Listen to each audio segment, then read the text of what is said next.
So I've hit the record button and I'm just getting situated. Okay, I've got that going. So I have you on speaker, so I just record your answers. And let me, excuse me, return to the questions that I sent to you. Okay, I've got the, Could I ask just, yeah, could I please go ahead. intercept This is print, ask so we have all the and time. answer a couple of things more about myself? Yes, So, but hold on because okay. this I have not started recording yet, and Okay. I have to the Well, recording. this could just be for your notes because the Stanford education Mhm. is pretty minor compared to what else I've done. Yeah, So, but the Stanford immediately gets people's attention. absolutely agree Yeah, with that. yeah. So, okay, so because all I'm doing is that's just a brief thing to support the evidence that hiring you as a professional organizer, you're not just some person off the street. You know, Right. it gives you a great pedigree.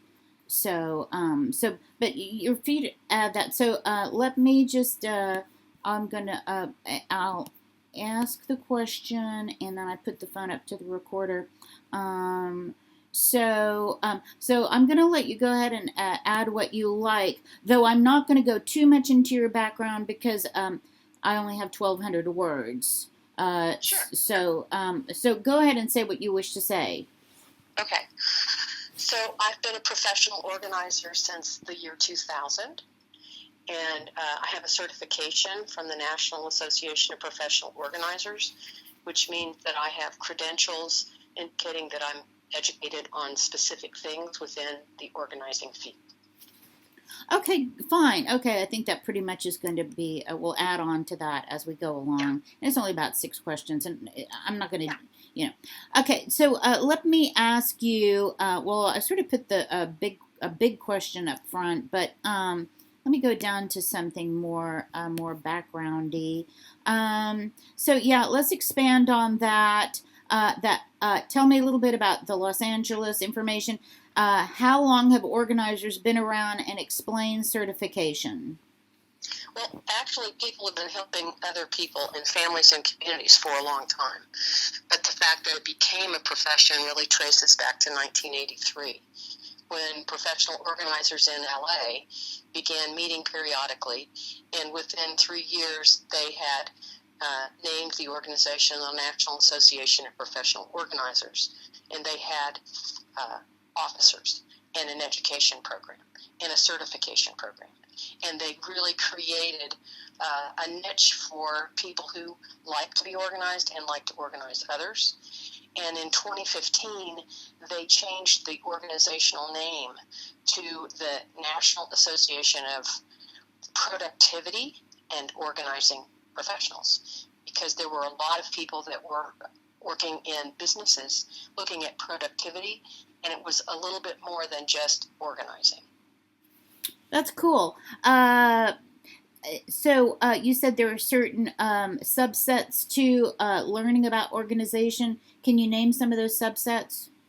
Yes, there are actually professional organizers that are specialized in areas like helping people clear things out when there's a dangerous and not exactly the right word, but a dangerous component. Either there's a mental illness or there's a hoarding component. There's specialists in that, and there are specialists who are working in productivity only, where they're not interested in downsizing or helping people clear their estates. They're interested in helping individuals in the workplace do a better job of their jobs by being better organized.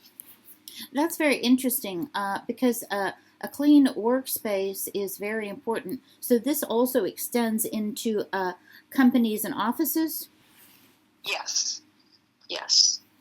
And during my experience, I've worked with a large number of organizations who've hired me to come in and either help them establish a system where they were communicating effectively, or they were filing and collecting and organizing information. I've been involved in evaluating if someone could actually have the skill set to make it to the next level to be promoted. So there are a lot of things in the business world where organizers and productivity specialists are utilized to support the company itself. Wow, that's very interesting. What are average rates for organizers? Is it at all varied? Because depending on how little you want done and how much. Right. It really depends on where you live. Organizers in Dallas and Houston can get larger amounts of money per hour than they can in San Antonio. So some of it is dictated by the ability of people to compensate them for their services. But it also depends on the experience of the organizer. It's critical to make sure that if you're hiring an organizer, you understand what your goal is and what your situation is, and how much you're willing to invest in the organizing. And there is a huge array of experience from organizers. Some people have just read articles and they think of themselves as pretty organized personally. That doesn't necessarily mean they can translate and transfer those skills to their clients. It also means that they may think of organizing as making something pretty instead of functional. So the variety of organizers that are out there is pretty vast. And so it's incumbent upon someone who's hiring an organizer to know what they need and how much they're willing to spend. Okay. What would be, and I don't speak for yourself, but just having knowledge of the industry, or maybe is there also is there a website for organizers, or do they each have their own? Or many of them have their own, particularly in more competitive environments like large cities. But there is a national. There's a NAPO site, National Association of Professional Organizers. And productivity people now, but it's all the same website, and you can go there and learn a lot about organizing. You can learn basically some things that are helpful if you're doing it yourself. You can also learn about who is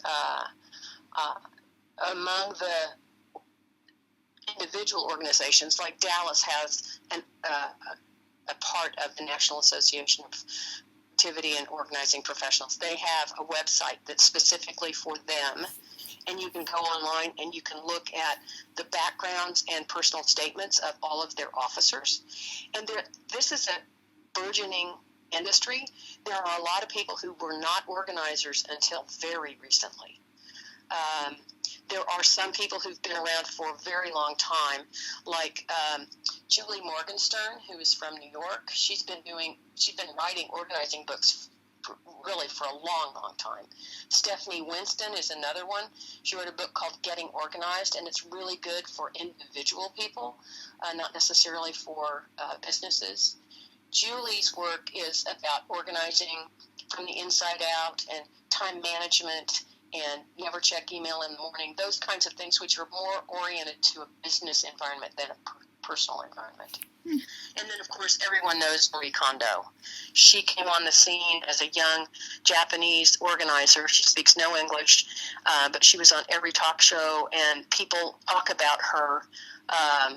And her concept was you don't keep anything unless it sparks joy, which sounds very soft and very personal, and I don't think it would be applicable in a business environment, but she has garnered really millions of followers because of the simplicity of the way she looks at organizing, and it's one of the things that professional organizers are really working to explain to people, that it's not about just having a clean counter. It's about, what do you have? Why do you need it?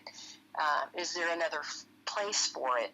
Those kinds of questions that are not about, is it a joyful object? Yeah, because Japanese homes, I guess maybe Korea too, I don't know, but they're pretty stripped down and bare Japanese homes. So I can see why. I mean, when you look at the houses that are built for families that have maybe have 4 bedrooms and common spaces, there's an opportunity to collect and hold on to a lot of things, whether they're actually useful or whether they're actually sentimental. So the U.S. is very ripe for getting help because in a lot of cases, the parents are sentimental, and that's just a generational thing. They're holding on to things that their kids do not want and cannot absorb because they live in smaller places in more expensive locations. So I think the need for organizing has grown, and that's why it's attracted a lot of people to the field. Yes, absolutely. And how much it costs in storage. Americans are saddled with storage, and I don't think it's really a problem that they want to be saddled with. They just can't get past doing it. The biggest hurdle is starting. And they want to do it, but they just close the door and say, I'll do it another time. So, it's really important to just ask yourself some simple questions like, what is your goal? Do you want to get rid of this stuff? Do you want to share it with family members? Do you want to just reorganize it? And if you do want to get rid of it, how do you get rid of it? Who's involved with that? And most people are very upset that there's no monetary value to what they own. They want to sell something, but if China, the porcelain china that your grandmother had, if nobody wants that, it isn't worth anything. And so people have to really get serious about not worrying about getting their money's worth out of it because they're not going to get that. That's very, very well said. And I'm glad you're just speaking because, of course, what you're saying are things I hadn't thought of, and you're saying things we need to hear. That was going back to my first question about, since it's spring and we're doing the spring cleaning, closets to attics, how do we overcome that psychological desire just to shut the door on the whole thing? Well, we've been doing it for many seasons, not just last year. I think people put too much pressure on themselves. They feel like it's going to take a long time and they just don't want to deal with it. So it's easier to not think of it as spring cleaning, but think of it as seasonal organizing and purging, because it's more reasonable to select one short month and tackle the things that you can, and then you have an opportunity to breathe and learn about what it was that you actually did, and that empowers you and encourages you to take the next step. So there are a lot of things out there now that say 10 things, discard 10 things in 10 minutes. It's a matter of just getting started. And people look at in the closet, or they look in the garage, they throw up their hands, they can't do it. And there's a lot of different ways to start. There's some organizers that say do it in a clockwise thing, go to 7 o'clock, pick up those things, work on that for a while, and then come back and work on 8 o'clock and 9 o'clock, that kind of strategy. Others say go in with a garbage bag and take everything that's trash out of those shelves and put it in the garbage bag. And then you can deal with organizing what's left, which you think is valuable or functional or sentimental. So it's sort of done in layers, in chapters. Yes, because you can't, unless you bring in someone like a television, there's many television programs now about getting organized, and their goal is to show you that you can go from things on the floor to this, house that looks like it's ready to be put on the market. Meanwhile, and I was in one of these as an assistant organizer that was going to follow on with this woman when this show filming was over. They literally took everything out of her living room. They put it all in a second bedroom. They didn't do anything to organize it, just made the space look good and clean. They also took everything that she had in her garage, and it was raining, and there were 3 trucks that came to pick up her stuff with the individual drivers and helpers standing there, and they asked her if she wanted to keep it or let it go. And And that was the only option. Keep it or let them take it. She never could get rid of anything because she had no clear picture of why she was letting something go. She didn't have any.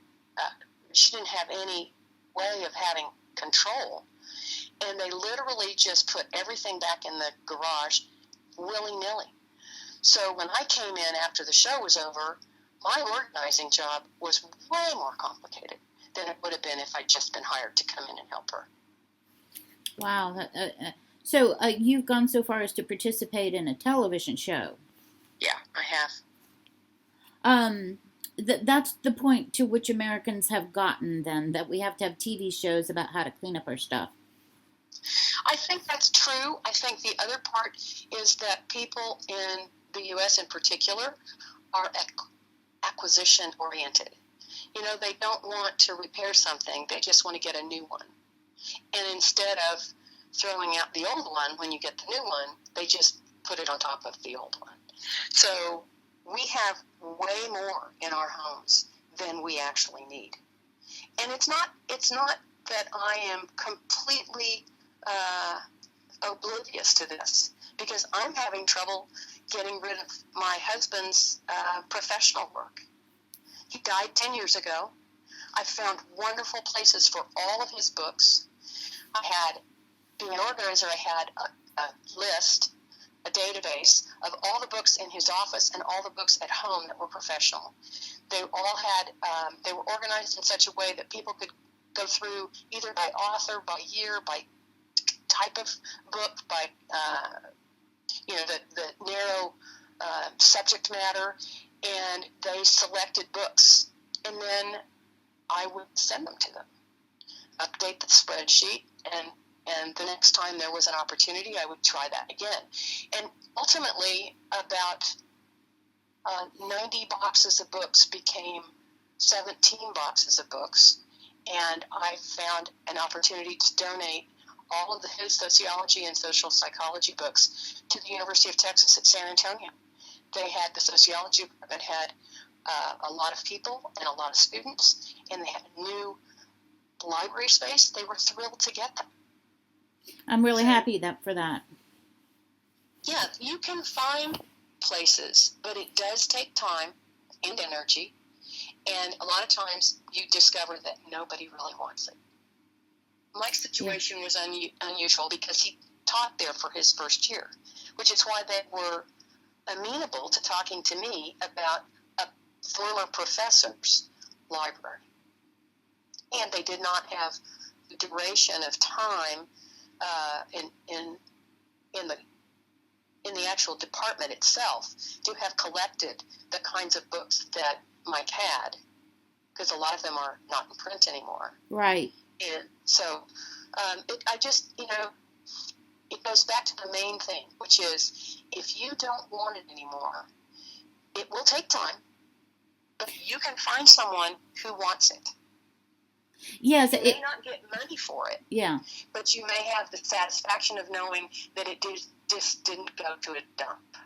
Yeah, exactly. It is quite fraught. So if you are doing it for do you think you're answering the question here I have, that how does one overcome that each item requires a decision-itis? Actually, you can't get away from that. Ultimately, each item does require a decision, but it's easier if you can group the items, and then you can see, oh, this one's really, it's torn, or it doesn't fit, or whatever. But if you can get them into a group of things, it gives you a lot more opportunity to make an educated and confident decision about what to keep and what to let go of. And so books are an example of a category. Things that you use for pleasure are reference materials or paperbacks or things that have personal significance. One of the things you can do is you can fight that desire to hold on to something by taking a photograph of it. I had ties that I wanted out of my closet.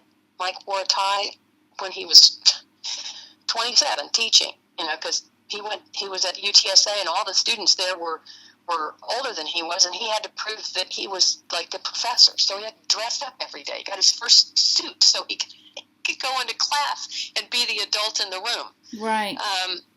But what's important is that if you don't need the physical item, you can still have the memory if you have a photograph.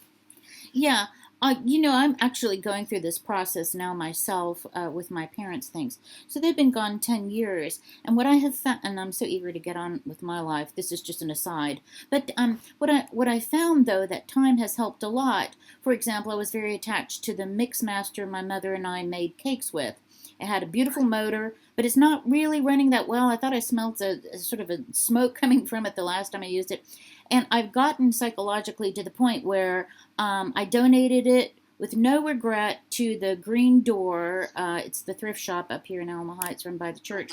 And then at the Astronomy Club meeting, we had a white elephant gift exchange, and I brought my dad's old tripod because they do astral photography. So I brought that, and so I finally, so I hit this point where I'm past the pain, and I'm ready to move on into my life full force, but I had to get past that in order to take on the project that I'm in the middle of. So there is that. If you could just sort of talk about that, because it sounds like you, after 10 years of grief, you are able now to do a better job of dispensing with things, so to speak. Right.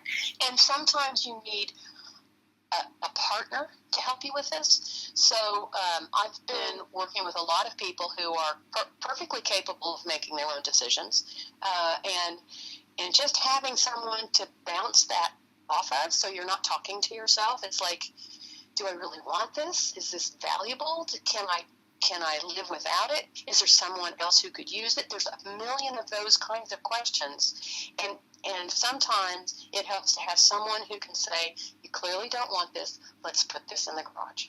Yeah. Or let's put this in a donation bin, or let's put this in, it's like having an ally in making decisions. And those are very valuable. And many of them do not charge money for their assistance because they love you and they know you're stretched. Yeah, people within your own circle, you mean? Right. Okay. So last couple of questions. In hiring an organizer, if it's not going to be you, what should you look for on their resume to know they know what they're doing? Well, I think it's really important for you to, you had mentioned what to look for in their resume the first day on the job. Don't ever hire anybody that you don't know who they are. You first should do your homework before you ever select them. So you want to know about their experience, how many years they've been in business, any training they've received, the number and the type of clients or projects they've worked on, whether they've been the lead organizer or a helper. Because a helper's good for moving things around, but the lead organizer is the one who's responsible for ultimately helping you decide what stays and what doesn't stay. And a helper is great for being that person who takes it to the garage or who takes it to the donation station. Get references. This is really, really important because you don't want to have someone who is not qualified. And know that if you get references from them, they're not going to give you anybody that has been dissatisfied with them. They're going to control who they give you. So call the references, ask friends you know who have used an organizer what to look for, or references are really valuable because they can tell you, yeah, I really liked her, but she charged me too much, or I really liked this person, but they didn't have the physical strength to get the stuff out of my house. You need to learn as much as you can about someone you're going to hire because A, they're in your personal space. B, I have heard of situations where there were groups of organizing assistants, I would call them, who did not get the things out of the drawers before the remodeling, but were hired to put things back, and they had no idea where they'd come from. I have I honestly have no clue how this woman will ever find all the things that she had put away. Right. Because she wasn't there, and there was no roadmap. Mm. I think it's also really important to ask about the scope of the projects they've tackled, and then try to compare them to your project. If it's an interstate move, you want someone who knows how to identify a good moving company, and you definitely don't want your organizer, unless they're really talented, to be packing for a mover. The reason is, if something happens in the process and the packers didn't pack it, you're probably not going to get anything for it. Okay. And they know how to pack. So there are just certain things about the scope of the project that need to be addressed. And then don't be shy about asking about rates. And don't just ask for, what does it cost me per hour? Give an example of an area that you want to have cleaned, and ask them to try to project how many hours. This is important because it tells you about the professionalism of the person. It tells you about their experience. It tells you about whether they're going to, do this for a certain number of hours and then slow down and let you finish, or, the worst thing you can do is sign a contract for a certain number of dollars based on a number of days, without knowing how many people does that cover, and how long is that day, and how many hours of that day are they actually going to work. There's a lot of wiggle room in here. Yeah. And so I always tell people that if they're looking for an organizer, find a small project and see how they do. It's like asking somebody to paint up one room instead of painting your whole house. Don't give them the whole project unless you evaluate their work, like working with them. This is all really personal, sensitive, emotional stuff.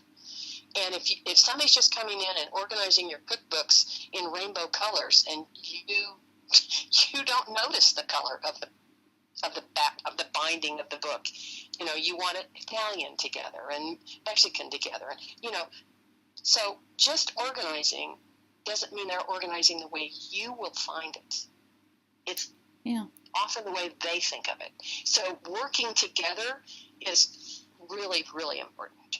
What are the upsides to having gotten organized?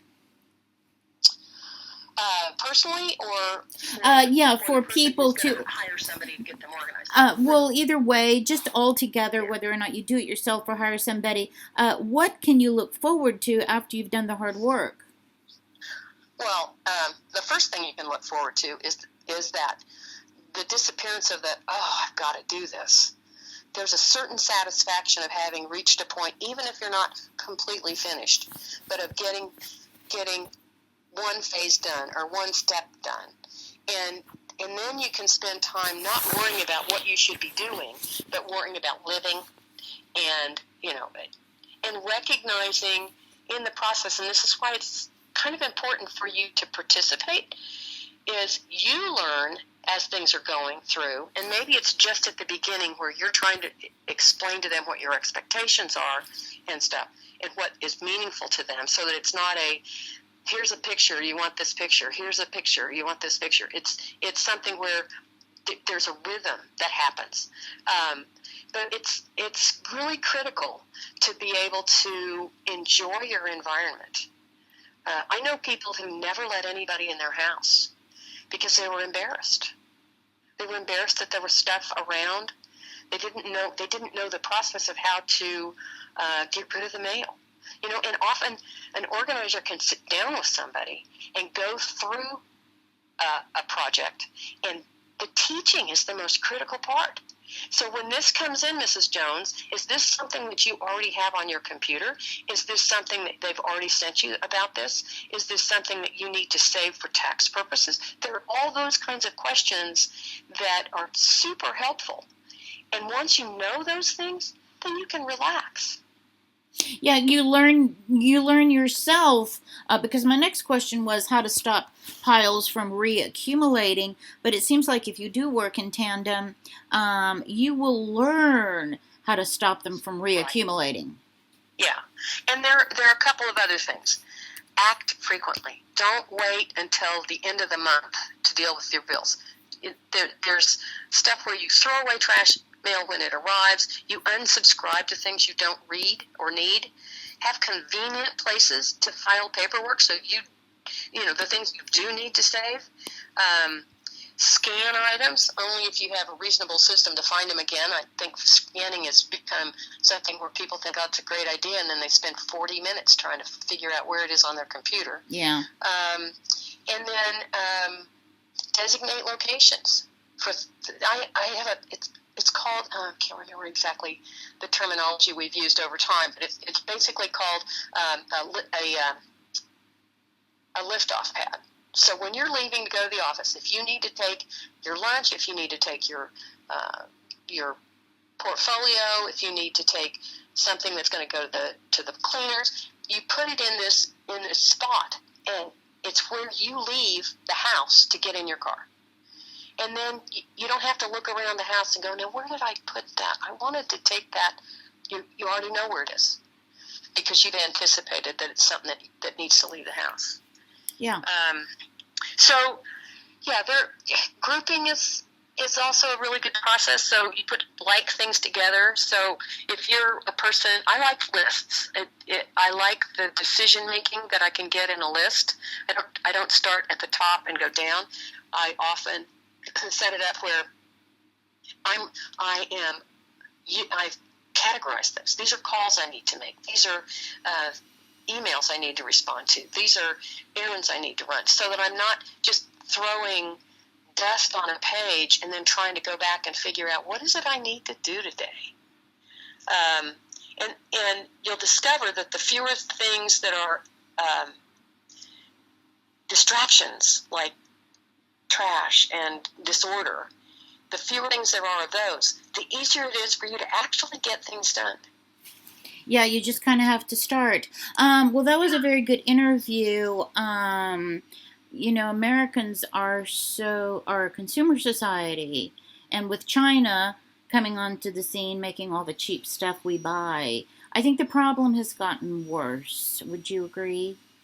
I would agree, and I would say that some of it is that things that are produced overseas from companies you've never heard of, and distributed by companies you've never heard of, you buy something that you think the picture is what I'm looking at, right? This is what I want. You get it here, and then all of a sudden it's like, oh, this is poorly made, and it's not the right color, and 55 other reasons why you don't want it anymore. Yeah. Are you really going to go someplace and to it like I don't know. Yeah. UPS store and pay money to send that back. Yeah, I know. I in the last couple of years, this is not really part of the interview, but I'm pausing now. That was great.